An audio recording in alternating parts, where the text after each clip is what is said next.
and we travel back in time to meet a modern-day Doc Holliday. I would like to invite you into another one of our many exhibits here at Docville. This one here being the bank, post office, and recently sheriff's office. All this and more on Watch This.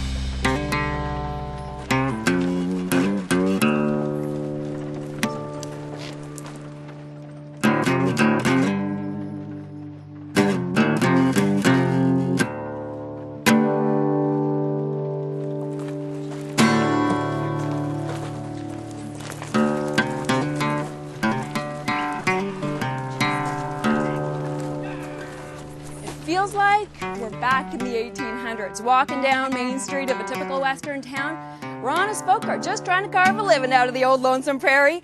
Welcome to Docville, a real-life Wild West town just outside of Toronto. To find out why this town is here and who built it, we're talking to the proprietor, Doc Holliday.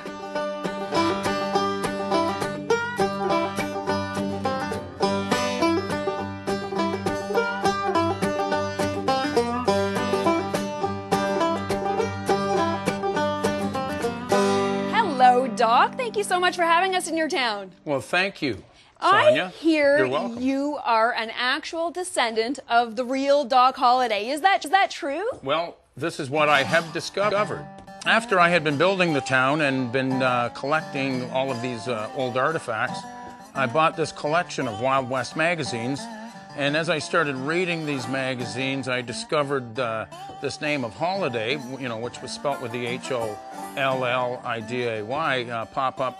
So after, kind of reading all this, and it started to pique my curiosity, I called a genealogist.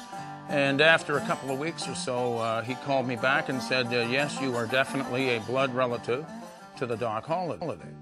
You said that you actually built this town before you found out you were a descendant, so why build it? Well, I always had a real kind of passion, for the past, and I used to love watching Western movies. And, when you would leave the theater, you'd say, wow, that's so cool, wouldn't it have been nice to live in that time? And as the opportunity presented itself back about 20 years ago when I found this property. And then one day I decided to turn this building into the Longhorn Saloon. And this is how the whole project started in this actual building here. And we just kind of grew this point on. Now, who would have used the saloon back in the good old days? Well, saloons were pretty much a major social gathering for those times. And pretty much anybody that was traveling would head for the saloon, for business. And a little bit of drink? That's right, a little bit of drink and sometimes even a little bit of companionship.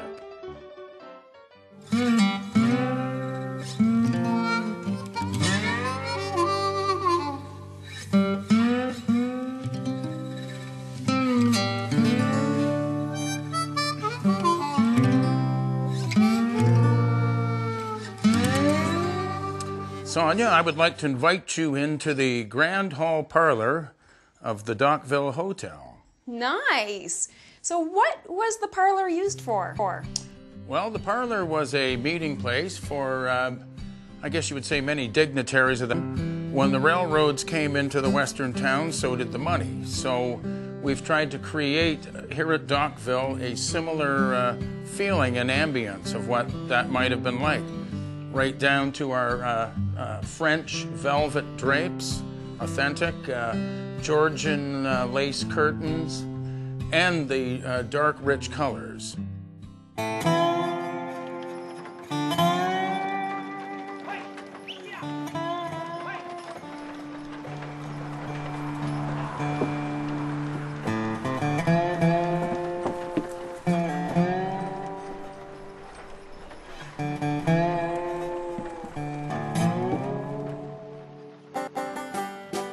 Sonia, I would like to invite you into another one of our many exhibits here at Docville.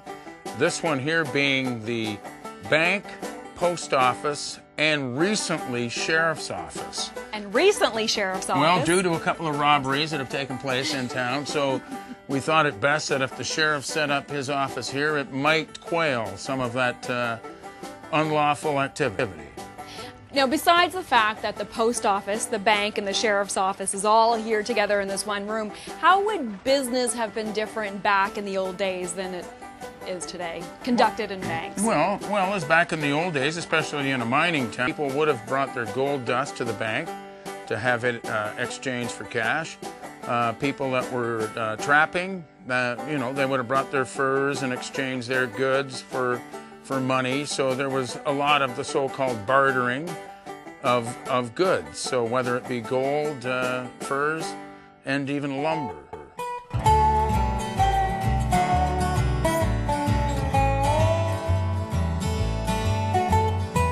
Thanks so much for having us here today, Doc. So any last-minute words of cowboy wisdom you'd like to share with us before we leave? Well, I guess two of the most prophetic could be never squat with your spurs on.